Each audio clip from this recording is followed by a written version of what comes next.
Bien, pues nada, damos comienzo a lo que es nuestro primer webinar de este año, ¿vale? Eh, Hoy agradecemos a los que os habéis podido conectar y acompañarnos en este momento. Va a ser una hora, más o menos, que vamos a intentar compartir con nuestro ponente invitado de hoy, que es Ángel Rubio, ¿vale? Como bien sabemos, en los proyectos de construcción, en todos estos que son proyectos de infraestructura, construcción, grandes proyectos de ingeniería, la relación entre lo que es cliente y el consultor o el ingeniero independiente y el equipo, el propio equipo de trabajo, esa relación es un factor crítico para el éxito del proyecto, ¿vale? Una buena gestión de esta interface es lo que puede evitar conflictos, acelerar la toma de decisiones y mejorar los resultados. En el webinar de hoy nos vamos a centrar en lo que es un enfoque muy práctico, basado en lo que es la experiencia real, ¿vale? Con ideas que esperamos podáis aplicar directamente en vuestros proyectos, ¿vale? Nuestro ponente, Ángel Rubio, es ingeniero civil con un máster en Business Innovation y Executive MBA. Tiene formación en la gestión de contratos FIDIC y cuenta con una amplia experiencia en la gestión de contratos FIDIC. De sus 23 años de experiencia, ¿vale? Se inició en la parte de consultoría para lo que es el control de los proyectos y después pasó al lado del contratista principal en multinacionales españolas de la construcción. Ha trabajado en Isolux Corsan, en Altesa y en Ferrovial. Ha participado en grandes proyectos hidráulicos, carreteras, metros, grandes túneles, grandes viaductos en unos 7 países, ¿no? Entre los que están Armenia, Eslovaquia, Rumanía, Polonia, Alemania, Portugal y España. Actualmente, Ángel Rubio se encuentra en Galicia, ¿vale? Como director de producción en el grupo Vilariño, que es una constructora gallega de tamaño medio con amplia experiencia internacional. Este webinar, ¿vale? Él nos va a compartir una serie de experiencias que durante su larga trayectoria profesional él ha ido recopilando para gestionar de forma correcta lo que es la interface entre los grandes protagonistas de los proyectos de construcción, como son el contratista principal y el consultor. Yo, sin más preámbulo, le doy paso a lo que es el protagonista de esta tarde y de esta historia, ¿no? De Ángel Rubio. Cuando quieras, Ángel. Bueno, gracias, Nieves. Buenas tardes a todos. Pues nada, básicamente, como decía Nieves, lo que pretendemos esta tarde no es hacer un simposio teórico, ¿no?, sobre la interface en los proyectos de construcción, porque todos sabemos que para esto tenemos una estupenda guía de PMI, ¿no?, que nos lo explica seguro mucho mejor que lo voy a hacer yo, ¿no? Pero es dar un enfoque práctico de todas estas herramientas que, por la experiencia y a veces a base de tropezar, ¿no?, he ido recopilando durante todos estos años de trabajo. Bueno, básicamente lo único sí me gustaría que entendiéramos la gestión de la interface de un modo sencillo, ¿no?, como la relación entre las partes interesadas, incluyendo pues, sus entregables y sus comunicaciones. Es el funcionamiento de esa relación, ¿vale? Y entender que es de vital importancia para el resultado y el valor de nuestros proyectos. Como ejemplo os traía uno que me sucedió en uno de los proyectos en Armenia, ¿no? O sea, la empresa había mandado unos tremendos equipos de pavimentos de hormigón, una extendedora de pavimento de hormigón, unas plantas tremendas, un equipo humano tremendo de especialistas, y aquello estaba todo parado. O sea, estaríamos hablando de un coste de casi $500,000 al mes. Y estaba parado porque lo que había delante no funcionaba, ¿no? Entonces me llevaron para allá, obviamente la producción no funciona. Llegué allí y no era la producción, era un bloqueo total de la relación y de los procedimientos con el Independent Engineer. Por eso no se funcionaba. O sea, al final los teníamos encima nuestra, una planta encima nuestra. Me costó un mogollón de viajes por las escaleras, hice pierna, pero fue desbloquear eso. O sea, nosotros producir sabíamos hacer el trabajo, no era cuestión de eso. Era desbloquear la situación con esto y se empezó. En un par de semanas estábamos funcionando. O sea, una cosa tan sencilla como esa. Una cosa muy importante, yo creo y quiero reseñar que creo que todas estas herramientas deben formar parte de nuestro plan de calidad antes de empezar el proyecto, ¿vale? Muy importante. En algunas ya os contaré por qué, porque es una forma de presentarlas, digamos, de antemano, ¿no? Y que no llegue un momento que suenen como violentas, ¿vale? Entonces, pues, ¿por qué me he centrado en el Independent Engineer y el cliente y el contratista? Pues porque el Independent Engineer y el cliente, si dejamos de lado los subcontratistas, proveedores y nuestra propia organización, pues son los stakeholders, los interesados más influyentes en el resultado y en el valor que va a arrojar nuestro proyecto, ¿vale? También pongo ahí que para un contrato de construcción por medición, la mayoría de ellas son aplicables a cualquiera de los 4 tipos básicos de contratos de construcción que podemos conocer, ¿no? Son el de precio alzado a justificar, que es un contrato que justificamos lo que hemos hecho a posteriori, ¿no? Un contrato ya en mano, que sería ahí casi todo el riesgo cae de mano del contratista. Un contrato por administración, que es todo lo contrario, casi todo el riesgo cae sobre el cliente, o el contrato por medición. Entonces, el más habitual en los contratos FIDIC internacionales hoy en día es el contrato por medición. Por eso, aunque ya os digo que son de aplicación en casi todos los contratos, por eso he puesto aquí un contrato por medición, ¿vale? Entonces, vamos a ver ciertas herramientas en las 3 etapas básicas del proyecto, ¿no? La primera, que es cuando lo planificamos, desde el tender, la licitación, hasta que tenemos nuestra acta de replanteo, luego en el desarrollo del proyecto propiamente dicho y luego en el cierre del proyecto, ¿vale? Entonces vamos a empezar con la etapa de planificación, ¿vale? A ver qué cositas tenemos por aquí, pues. La carta de invitación. Esto es la semilla o el germen del proyecto, ¿no? Alguien ha decidido hacer un proyecto de construcción y lo saca al mercado. Aunque se llame carta de invitación, luego esto así es traducción literal de cómo lo llaman los contratos internacionales, ¿vale? Letter of invitation. Pero nosotros lo llamamos, en castellano lo llamamos una licitación, un tender, en fin. No es una carta personal no tiene por qué ser una carta personal que te dirijan a ti, ¿vale? Lo sacan al mercado y, ¿vale? ¿Qué información nos aporta? Pues nos aporta información muy importante sobre quién es quien financia. Es decir, no es lo mismo que esté financiado por el Banco Central Europeo, por el ADB, el Banco Asiático de Desarrollo, o que sea un particular que no conocemos de nada, o que sea también quién diseña y quién es el Independent Engineer. Muy importante también por el tema de comunicación y tal. O sea, quiero decir, si nos dicen que el Independent Engineer es un equipo belga y el lenguaje del contrato es inglés, pues si no sabemos inglés, vamos a llevar más la relación con el Independent, mejor que no vayamos, ¿vale? Se suele organizar una visita al proyecto. Aquí te lo informan también en esto. Entonces, yo recomiendo siempre ir. Porque además hay una cosa muy interesante. En el día de la visita suelen surgir preguntas y tú puedes hacerlas también. Las puedes hacer después, pero generalmente durante el día de la visita al sitio surgen muchas.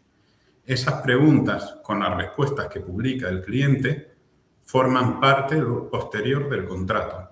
Es decir, es muy importante. Tú ese día preguntas algo y la respuesta será parte del contrato, ¿vale? Y luego nos dicen, aparte de la documentación, ¿vale? El diseño, nuestros planos, las cantidades, las condiciones del contrato, pues nos dicen los condicionantes técnicos del contratista. Es decir,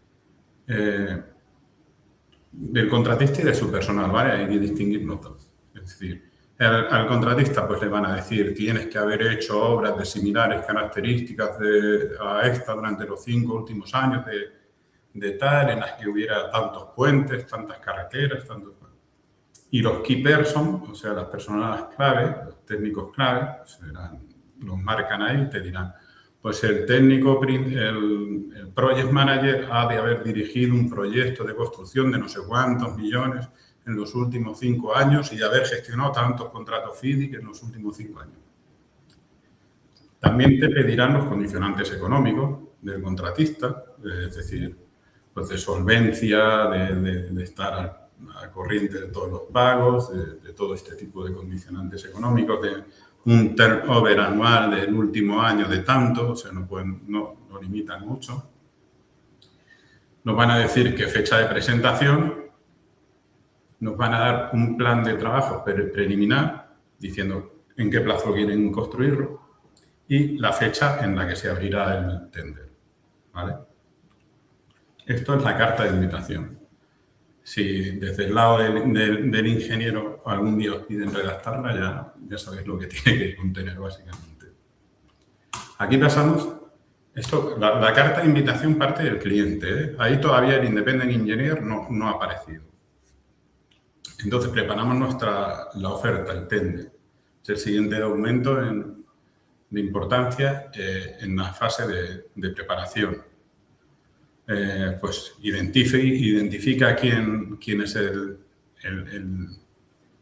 la empresa que oferta, puede ser una empresa sola o puede ser una unión o consorcio, ¿no? Yo solo puede que no cumpla las condicionantes técnicos o económicos, pero si vamos entre dos, pues probablemente los cumplamos, por eso generalmente se hace en consorcio, una UTE. Los precios. Aquí hay que tener, en lo de los precios, cuando nos dan en la carta de invitación, que eso no lo he dicho, suelen ponerte unos precios orientativos por unidad. En principio dices, esto no importa, ¿no? Porque yo voy a poner mis precios.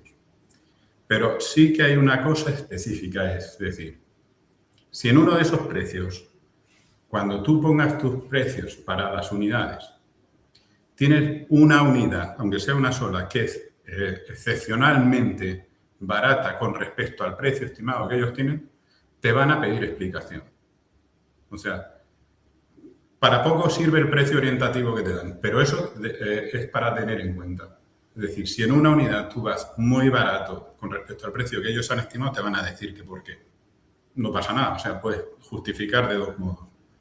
Diciendo que tú es que tienes un primo que es maquinista y la máquina es tuya porque la tienes en tu garaje y lo haces así de barato, o con una oferta de un subcontratista que te lo hace a ese precio. No va más allá, pero que sepáis que si ponéis un precio de una unidad muy por debajo del estimado de ellos, os van a pedir explicaciones, ¿vale? ¿Qué más irá en el tender? Pues todos nuestros papelillos justificando los requerimientos técnicos y los perfiles técnicos del personal, ¿vale? Para demostrar que cumplimos las condiciones. La justificación económica, el programa de trabajos inicial ajustándose a los plazos que nos aportan y el aval de licitación. Ojo con esto. No siempre hay aval de licitación, pero es muy habitual en grandes contratos. Puede ser de 30.000 o puede ser incluso de 60.000. ¿Esto para qué es? Tú presentas tu oferta y llega el día de la apertura y te dicen que te la adjudican. Tú te has dado cuenta que la has liado con tus precios. Dices, pues no la hago. Pues ellos dicen, muy bien, no la haces, yo tengo que licitar de nuevo, pero esto me cuesta, me quedo tu aval para cubrir el gasto de volver a licitar esto. Entonces, para eso hay que tener muy en cuenta cuando se va a una fase de tender el aval de licitación, porque si te echas atrás, lo palmas. ¿Vale? Entonces, pues aquí con todos nuestros papelitos y nuestra oferta, remitimos nuestro tender. ¿Qué viene aquí? Aquí nos manda todavía el cliente la carta de aceptación, ¿no? En el cliente comunica al contratista su intención de contar con él para la realización de la obra. Replica el breakdown de todos los precios que le hemos enviado. Adjunta como documentación, además, las preguntas y respuestas que fueron hechas en la fase de tender, porque, como he dicho, pasan a formar parte del contrato. Pone el programa de trabajos aceptados y firmados y nos envían la propuesta del contrato con sus condiciones generales, particulares. Y aquí yo haría un inciso en las cosas que os pongo. Ojo, que hay que revisar, muy importante. Aval de ejecución. Este es distinto que el de licitación, ¿vale? Este suele ser un 10% del importe del contrato. Y esto es decir, el de antes era para la fase de tender. Es decir, antes de firmar me bajo de la moto, entonces dicen, vale, pues pagas que lo licite de nuevo. Este es ya cuando empiezas la obra. Y esto, pues si es una obra de 100 millones, el 10% son 10 millones. Es decir, si te bajas de la moto cuando ya empieza el proyecto, palmas 10 millones. Ojo con esto. Entonces hay que ver el aval de ejecución, la forma de pago, penalizaciones y garantías. Son cosas fundamentales, ¿vale? De la carta de aceptación. Pues bueno, aquí ya entra en juego el Independent Engineer, ¿vale? Esto lo llamamos en castellano el acta de replanteo, la conoceréis, y para contratos internacionales es la Notice of the Commencement Date, ¿vale? Te tienen que dar la fecha, el Independent Engineer te dice la fecha en la que comienza tu obra, con un plazo razonable. Es decir, esto suele ser no más tarde de 42 días después de la carta de aceptación y generalmente te tienen que dar un plazo de 15 días o así para que comiences la obra. No te pueden decir, oye, empiezas mañana. Esto marca el comienzo de nuestro plazo de obra, de nuestro cronograma, ¿eh? Entonces, ¿qué condicionantes tenemos que tener desde el lado del Project Manager para afirmar que estamos de acuerdo? Tenemos que tener todos los permisos, tenemos que tener disponibilidad de los terrenos y expropiaciones y en caso de que haya un ingreso y un anticipo, ingreso por anticipo quiero decir, tenemos que tener el ingreso, ¿vale? Hay un espacio de alegaciones del contratista. Si no se cumple una de esas tres premisas en esta cartita, pues hablamos con el Independent Engineer, yo soy partidario de hablar siempre, ¿vale? Y le decimos, oye, te la voy a mandar negativa porque los terrenos no están disponibles. Habla con el cliente y le dices que hay que solucionar esto, pero no podemos empezar, ¿vale? Entonces, ya tenemos nuestra fecha de comienzo. Antes de empezar, nos van a pedir un cronograma detallado. Ahora sí. Ahora ya no es el cronograma del plan de obra de licitación, es un programa que vamos mucho más a profundidad, ¿vale? Ya no solo las grandes tareas, ¿no? Sino pues, hitos intermedios. Aquí ya metemos necesidades de recursos. Pues ponemos caminos críticos, si hay las relaciones entre tareas, holguras si las hubiera. El informe de soporte del plan de obra, ¿vale? Con la descripción, los recursos, tanto externos como de personal nuestro propio y estimaciones de rendimiento.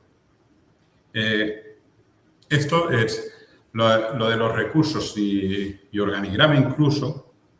Ojo, porque este cronograma, este plan de obra va a ser el que nos van a revisar en cada reunión semanal, ¿no? Con el Independent Engineer, donde se va a ver si vamos bien o va adelantado o va retrasado.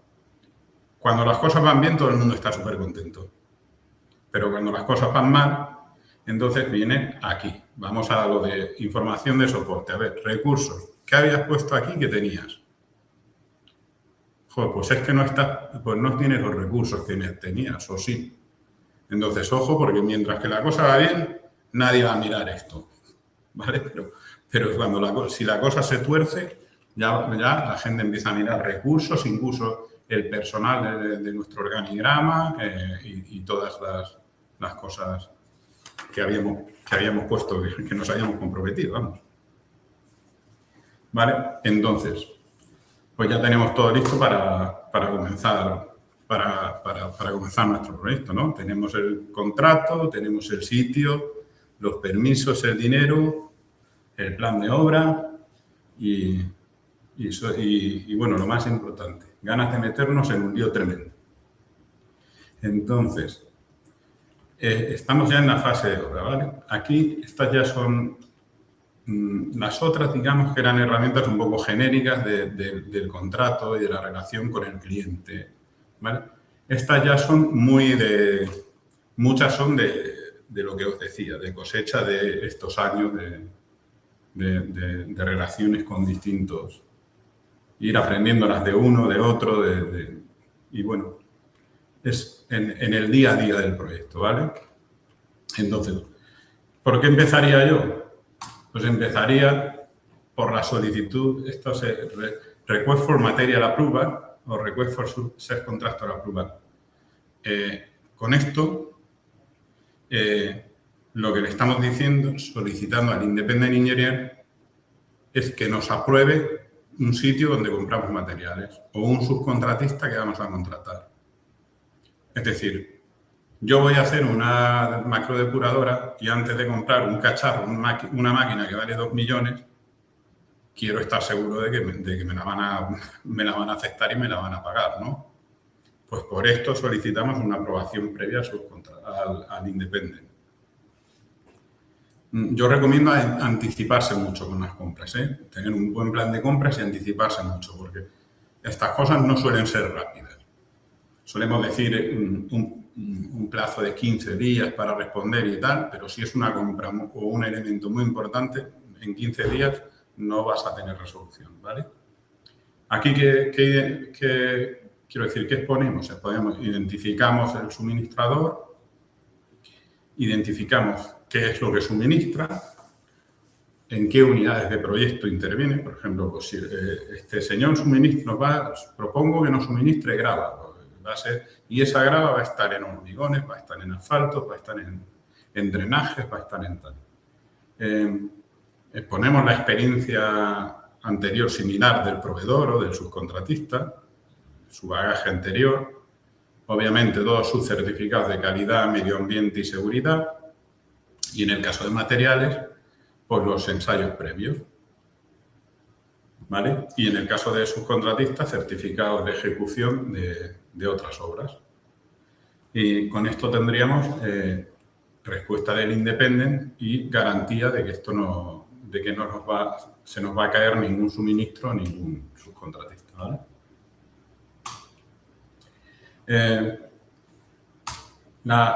Esto diría casi que es la base de la relación con el Independent, ¿vale? Es el plan diario. Esto en algunos contratos incluso es contractual.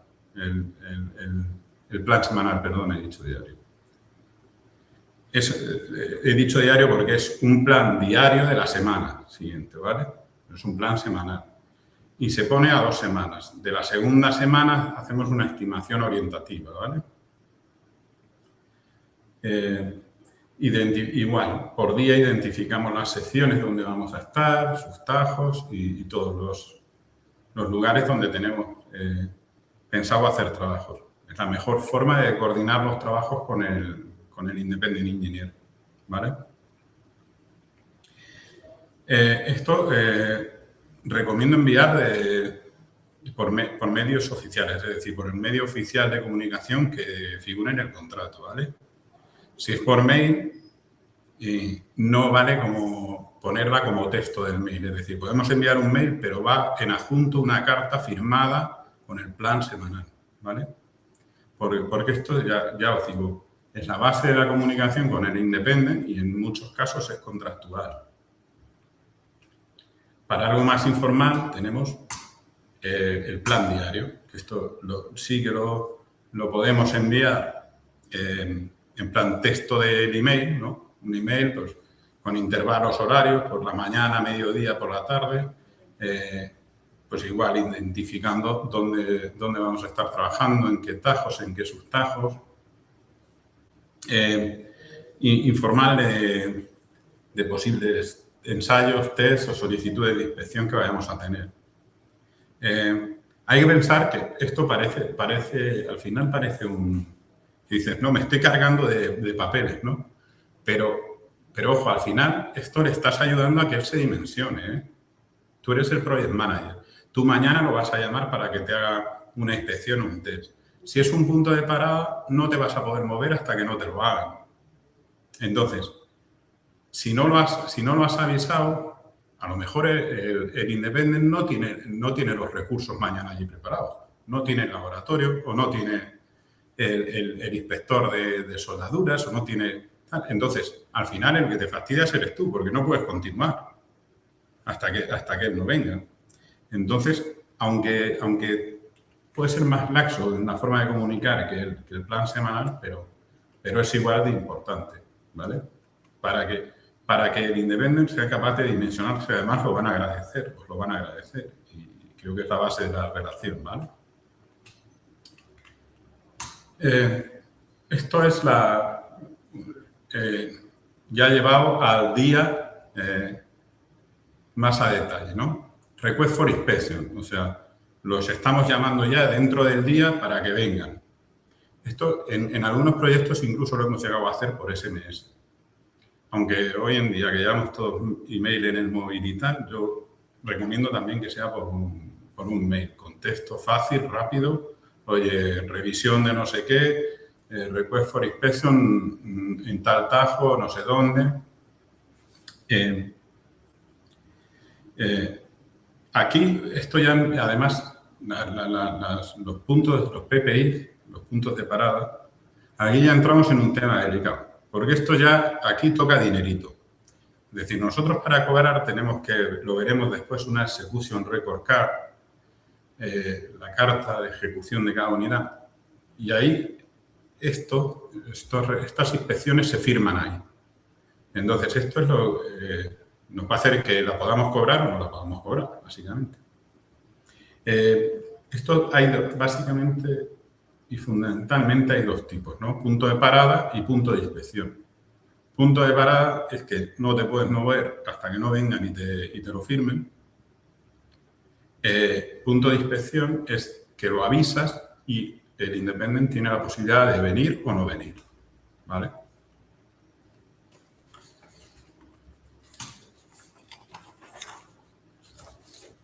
La execution record card, esto es lo que os he dicho, es como un A4 horizontal.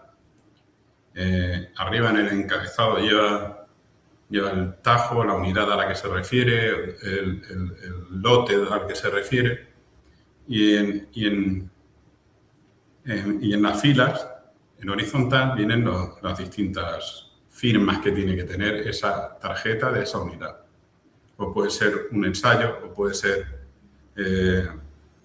un ensayo me refiero de los múltiples que hay, imaginar, un ensayo de densidad o un ensayo de hormigón, pues esto se firmará y luego se adjuntará el resultado, o puede ser una inspección visual en la que alguien firmará que la inspección visual es correcta o no, o se ha mandado a corregir algo y se ha corregido.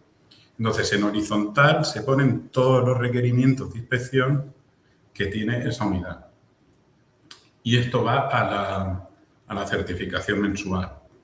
Es decir, para poder certificar, generalmente te piden que tengas la execution record card de la unidad, de las unidades que pides en ese mes. Entonces, por eso os decía, con los request for inspection, con las inspecciones y la execution record card, ojo que ya empezamos a tocar temas de dinerito, ¿vale? Bueno, ya tenemos nuestras tarjetas de inspección y acaba el mes. Entonces queremos cobrar, ¿verdad? Se hace un acta de medición. Aquí veis que hay dos elementos aquí arriba, ¿no? MQ, que son las monthly quantities. O sea, esto lo pongo así para que os suene porque vienen perfectamente nombradas así generalmente en los contratos, ¿vale? y las IPC, Interim Payment Certificates, la certificación y el acta de mediciones, vamos. Identificamos todas las unidades donde hemos trabajado, las cantidades medidas y ejecutadas se llaman siempre origen del proyecto. ¿Por qué? Porque es una forma de evitar errores. Es decir, al final siempre estás haciendo una medición redundante. Mides, este mes medimos a origen del proyecto y hay 8 metros cúbicos. El mes que viene vuelvo a medir a origen del proyecto. Estoy midiendo lo que he hecho en el mes más otra vez todo lo de atrás. ¿Y cómo saco lo del mes? Por diferencia de una y otra. Es una forma de no tener errores y no acumular errores, porque vuelves a medir a origen siempre, ¿vale? Y además, hay veces que has medido una cosa, se alarga, no sé, porque ahora un vecino ha pedido un camino extra, un acceso extra, y bueno, pues una forma también de que no se quede atrás, porque volvemos a medir todo desde a origen, y si algo ha aparecido por ahí, pues va a entrar, no se queda perdido. Más que decir, solo voy a medir lo del mes. Pues si ha aparecido algo, lo pierdes, porque no vas a ir allí.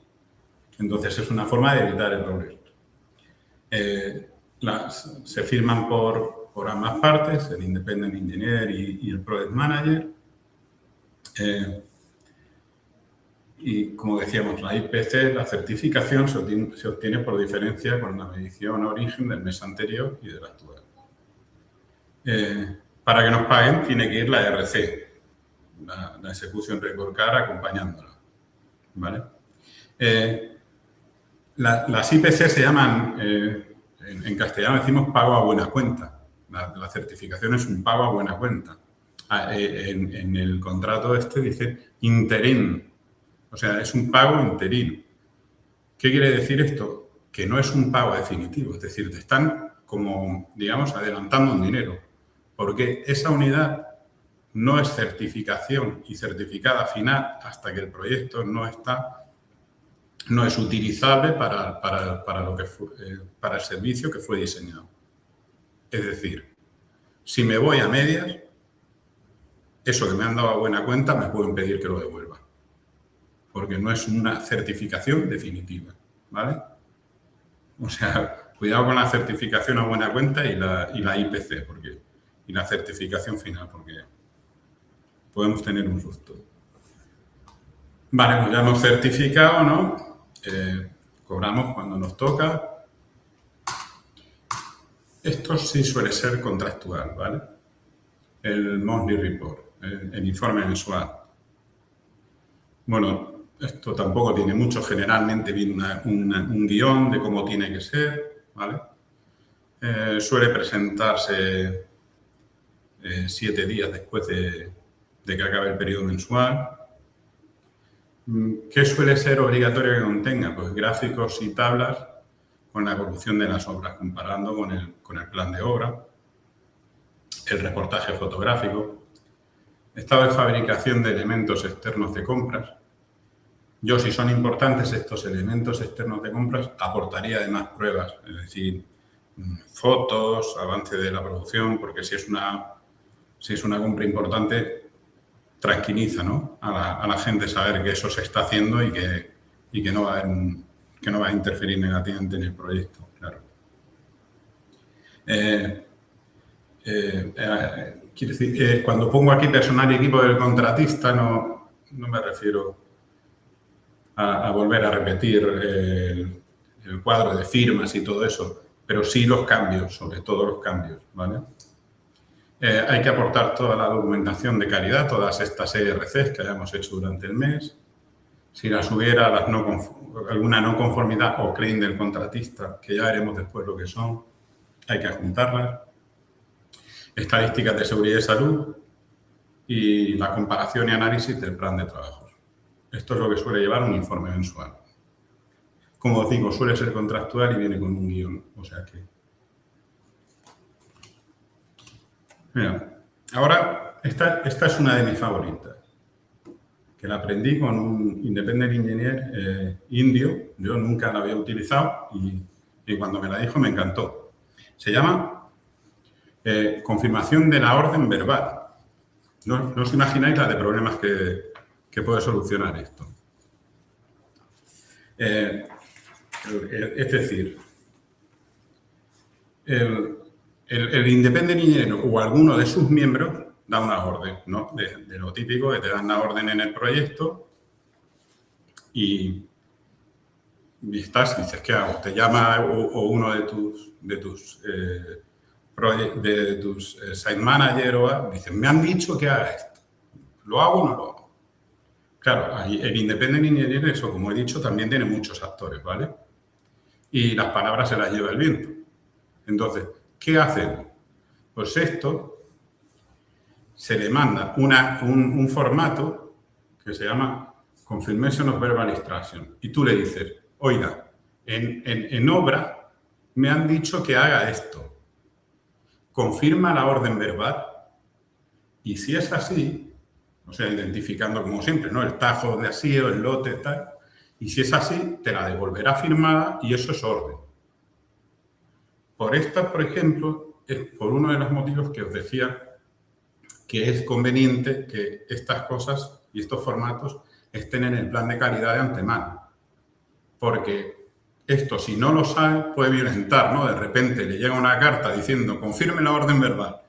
Dice, me quedé sin luz, ¿eh?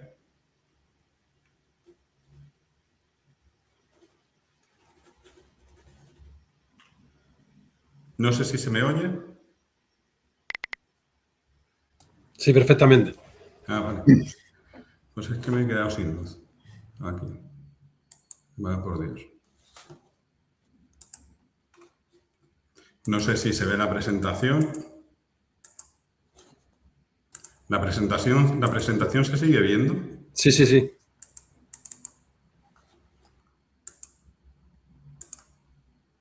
Lo que pasa es que ahora no puedo pasarla. A ver cómo hago esto.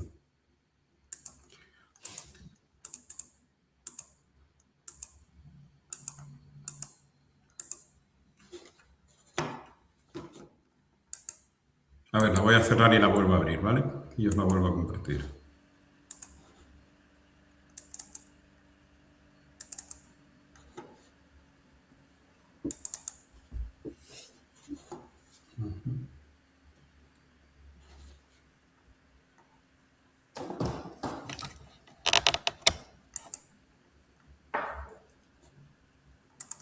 Bueno, sabes que tienes batería seguro en el portátil. Sí, Sigue, menos mal. sigue aquí conectado.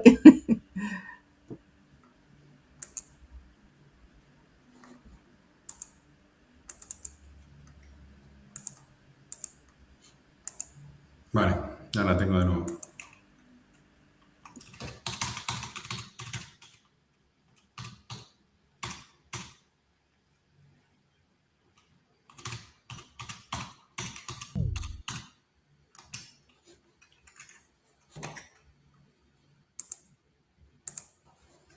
Vale. Yo creo que podemos seguir, ¿no?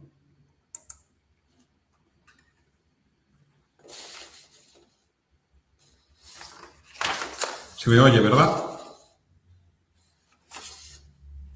Sí, sí, se te escucha perfectamente. Vale. Y vemos la Bueno, pues seguimos aquí con la luz ambiente. A ver. Bueno, os decía que las herramientas como esta, aunque solucionan muchísimos problemas, pues es conveniente que se conozcan de antemano, que las conozca, que el Independent Engineer también y sea consciente de que se puede utilizar y que puede ayudar mucho a la relación y mantener una relación clara, ¿vale? Del proyecto. La siguiente es el informe de no conformidad. Probablemente esto lo habéis oído hablar muchas veces, ¿no? En esta el Independent Engineer nos está diciendo que hemos hecho algo que está mal, que no está acorde a la ejecución del contrato. Pues identifican dónde es, qué es. Puede que nos den una propuesta de acción preventiva o puede que nos digan que la propongamos nosotros. Y las no conformidades, ojo, es necesario cerrarlas todas y absolutamente todas para la recepción. Un Independent Engineer concienzudo no va a poder firmar una recepción final de obra si hay no conformidades abiertas, porque está diciendo de algún modo que hay algo que se ejecutó en contra del contrato. ¿Vale? O sea, recomendable ir cerrándolas y aplicando las acciones correctivas periódicamente, no dejarlas, porque si las vamos dejando, luego podemos tener un problema tremendo. ¿Vale? Por el otro lado, y en sentido opuesto, tendríamos la claim del contratista, ¿vale? En ella, el project manager del contratista le dice al independent engineer que en su opinión hay unas condiciones de obra o instrucciones de obra que están en contra de la filosofía del contrato. Pueden ser, por ejemplo, condiciones físicas inesperadas, no sé. Excavo y me aparece un geyser. Viene un torrente de agua de las montañas.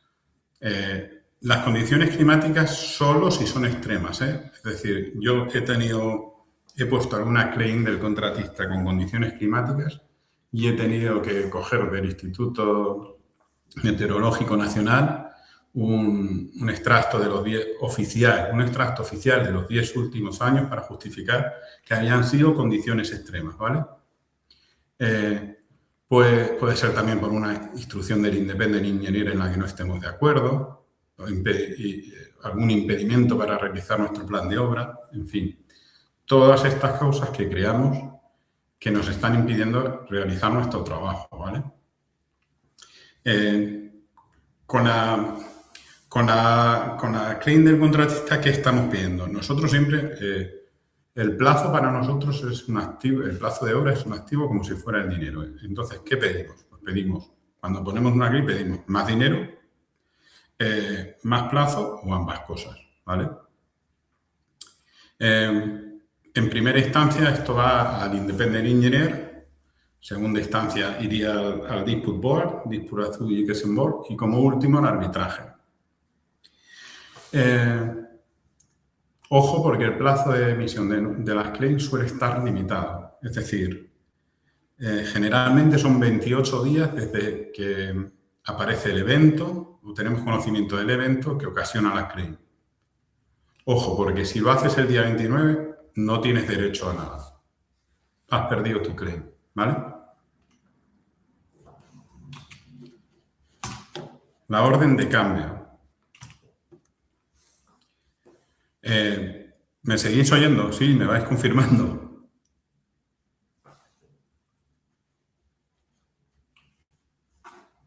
¿Nieve? Sí, dime. Sí, me seguís oyendo, ¿verdad? ¿Todo bien? Sí, sin problema. Vale. La última herramienta que tenemos oficial para la relación nuestra con nuestro cliente y el independent, aquí entra también el cliente, ¿vale? En las órdenes de cambio, variation order. El único autorizado a emitirla es el independent engineer y tiene que ir refrentada por el cliente. ¿Cuándo surge una variation order? De 3 cauces normalmente. Por necesidad urgente. Hay que hacer algo que no venía en contrato, pero es urgente porque pone en seguridad o en riesgo el proyecto o las personas. Vuelvo a tenerlo. Puede ocasionarse por necesidad urgente, como decimos. Puede provenir de propuesta de mejora del contratista. El project manager puede proponerle al independent una variación porque se va a ahorrar dinero para el cliente y también seguro que el project manager va a ganar más dinero, claro. Si no, no tiene sentido que se meta en ese tinglado. Y puede venir a propuesta del independent engineer, que hayan hecho una optimización de proyecto y te la quieran proponer. Ahí también el project manager tiene que ver si la variación de mediciones que le propone el independent engineer afecta al contrato, a la variación de mediciones aceptada o no aceptada y si te interesa. A lo mejor es una unidad nueva que le ganas mucho y, oye, pues bienvenida sea, ¿vale? El Independent Engineer, cuando hace una variation order, la propuesta suya, generalmente le pregunta al Project Manager por su propuesta, ¿vale? Y la variation order tiene una diferencia con respecto a la claim, ¿vale? Es que tú una claim, por una unidad que has ejecutado distinta o lo que sea, no tienes derecho a pago hasta que no te aprueban la claim, hasta que ha sido contestada positivamente. Pero una variation order tienes derecho a pago desde el inicio. Si no hay precio y se va a discutir un precio contradictorio, se tiene que poner un precio provisional para que puedas cobrarla. Entonces, digo esto, ¿por qué? Porque muchas veces el Independent probablemente nos diga, oye, pues hay que hacer esto, pues presenta una claim para hacerlo. Entonces, yo diría, no, pon una variation order porque así voy cobrando ya. Si lo hacemos mediante claim, no cobro hasta que el cliente o quien sea apruebe mi claim. ¿Vale? Cuidado con esto porque sería la última variación o encuentro que podríamos tener con el Independent Engineer. Hay algunos más, seguro, ¿vale? Algunas herramientas más durante la fase de construcción, pero he tratado de traer las que más se utilizan y las más útiles, ¿vale? Entonces, pues ya tenemos nuestro proyecto construido y vamos a hacer el cierre, ¿vale? El as-built, que todos hemos oído hablar de él, no son solo planos, ¿vale? Generalmente asociamos el as-built a unos planos, unos dibujitos y tal. Generalmente en proyectos FIDIS pues tienes que reflejar, si son unos planos, pero le suelen llamar las líneas rojas, las red lines, donde con unas líneas rojas se pintan los cambios que hemos hecho, se adjuntan la variation order, que las han motivado, las órdenes de variación, o la instrucción verbal de referencia. Al final es una garantía para el Project Manager de que ha ejecutado el proyecto acorde al contrato, ojo. Entonces, no son solo planos, también la documentación de calidad, manuales, que ahora veremos que son importantes también. Toda esta documentación forma parte de la SMI, ¿vale? Es nuestra garantía como Project Manager de que lo hemos hecho bien. El manual es de operaciones y mantenimiento. Y, joder, en construcción también. ¿Esto qué es? ¿Lo del IKEA? No. A ver, hay algunas cosas que tienen su mantenimiento. Hay muchos elementos de puentes, por ejemplo, apoyos, juntas de dilatación, pero no solo eso, un desagüe, una tubería de alcantarillado, un asfalto drenante que tiene que ir limpiándose con agua a presión. Si se colmata va a dejar de drenar, va a tener agua por encima. Te van a llamar, te van a decir que vengas a repararlo porque está mal. Claro, si tú le has puesto en el manual de operación y mantenimiento que tienen que limpiarlo con agua a presión cada 3 semanas y no tienen evidencia y tú llegas y dices, no, esto es falta de mantenimiento y no tienen evidencia de que se ha hecho, o si llegan y ese sumidero no traga agua porque está hasta arriba de broza o tal, pues es tu forma de que no te hagan que repares eso en un periodo de garantía. El manual de mantenimiento, de operación y mantenimiento, ¿vale? Y bueno, por último, lo que esperamos, porque esto, el takeover, la recepción, porque además esas certificaciones interinas que teníamos, pagos a buena cuenta, ya pasan a ser pagos definitivos, certificación final, y esa ya no hay Dios que nos la quite. O sea, que está ya. Pues esto dice que básicamente es la carta muy importante en la que el Independent dice que hemos realizado los trabajos con respecto al contrato, marca el comienzo de la garantía, del periodo de garantía. Aquí nos pueden poner pequeños defectos a reparar y unas fechas para repararlos, el famoso liability period, periodo de reparación de defectos.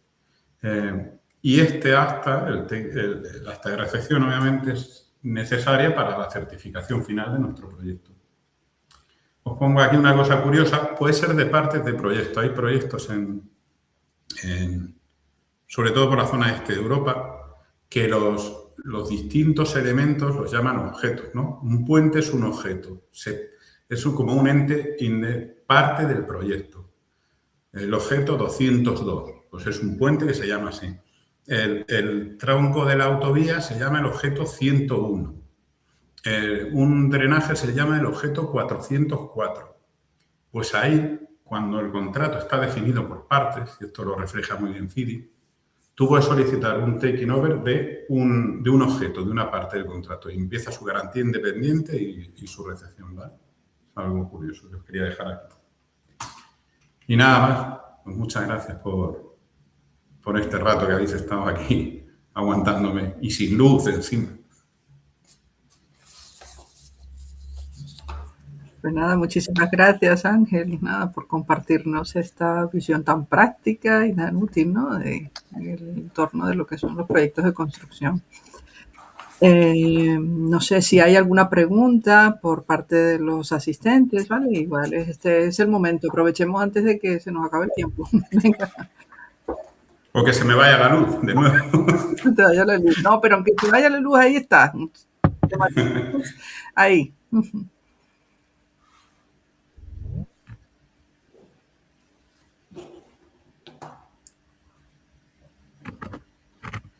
¿Alguna inquietud? Nadie se anima.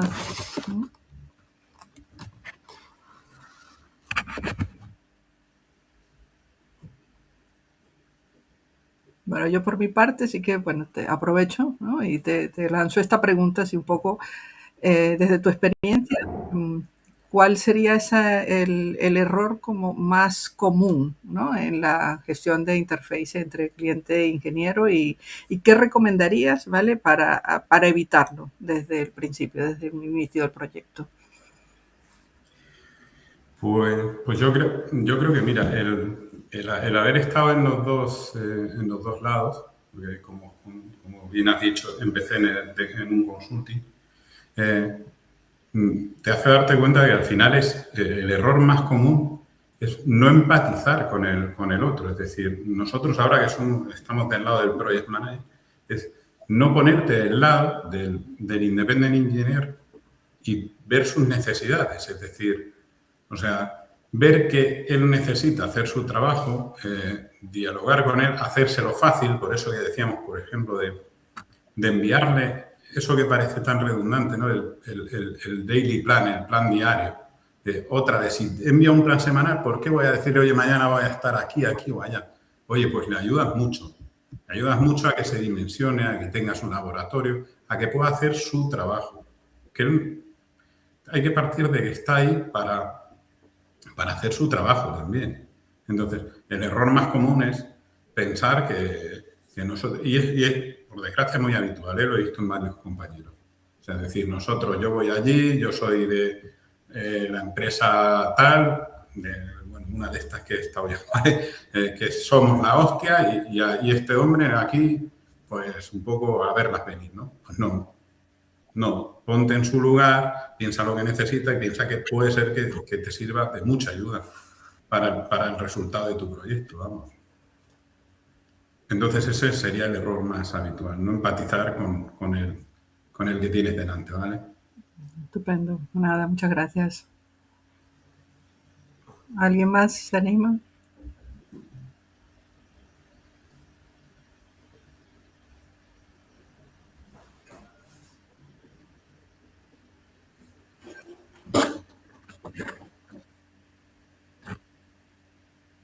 Pues nada, entonces, no sé,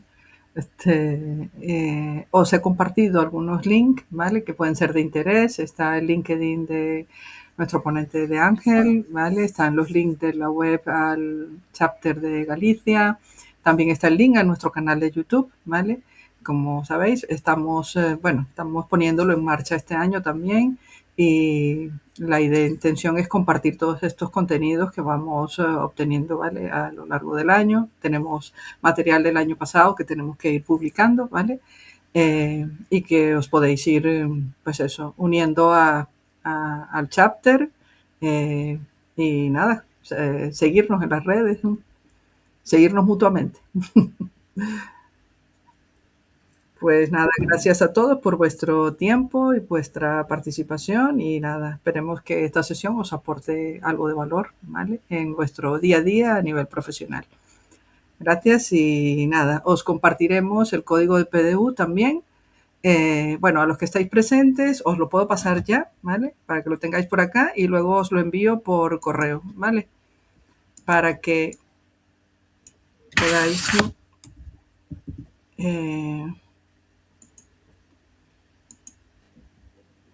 Pues por mi parte nada más. Muchas gracias.